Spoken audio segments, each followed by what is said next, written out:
Баршаңызға сәлем, менің берекелі асханама қош келдіңіздер. Бүгін сіздермен өте дәмді бір жасағаннан шығатын сырникелердің жасалу жолымен бөлісетін боламын.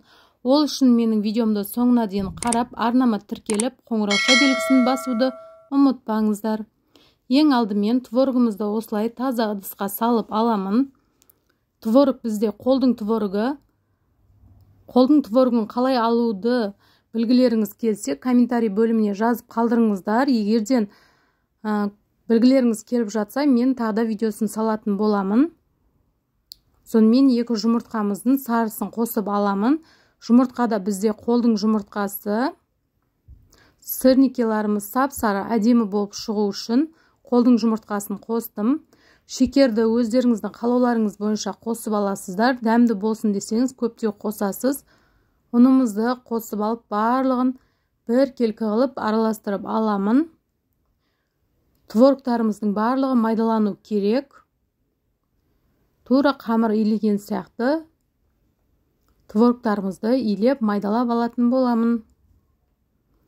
Қажетті заттардың барлығын астында описание бөліміне жазып қалдырамын.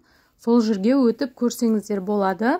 Достарыңызбен де әлеуметтік желіде бөлісулеріңізге болады. Творогымызды осылай майдалап бір келкі болғанға дейін қамыр қылып илеп алдым. Енді кішкене ұн шашып жіберіп, осы тестамызды 4 бөлікке бөліп аламын.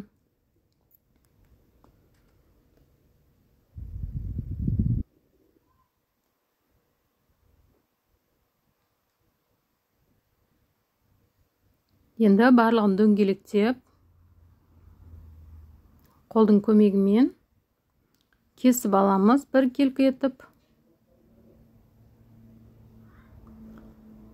Жан-жағын барлығын осылай тегістеп, қуыруға дайындап қоямын. Біздің балаларға қатты ұнады, сіздер де жасап көріңіздер. Өте дәмді болып шығады. Егер қолдың творогы жоқ болатын болса, магазин творогында қоса берсеңіздер болады.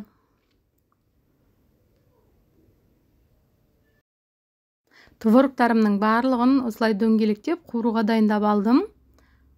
Достар, менің арнама тіркелуді ұмытпаңыздар. Тіркеліп, өз пікірлеріңізді комментарий бөліміне жазып қалдырыңыздар. Қызып тұрған тапамызға осылай маргаринді ертіп аламын. Мен маргаринге қуыратын болам.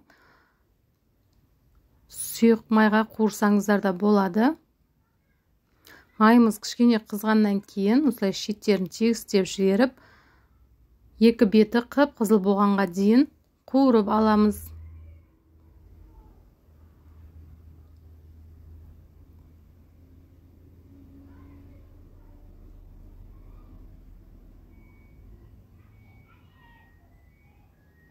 Менің арнама өтіп, басқа да видеоларымды көрсеңіздер болады.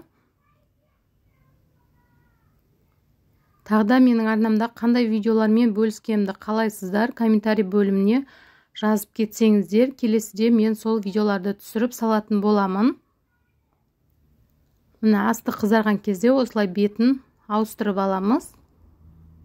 Қып-қызыл болып шықса, өте дәмді болады. Балаларға қатты ұнады. Сіздер де жасап көріңіздер, өте керемет болып шығады. Осылай екі беті қып-қызыл болғаннан кейін алып дастарханға ұсынсаңыздар, керемет болып шықты. Қазақша контенттің дамуына өз үлестеріңізді қосып, қолдап, достарыңызға әлеуметтік желіде таратып отырыңыздар. Міне біздің сырникелеріміз дайын болды. Өте керемет болып шықты.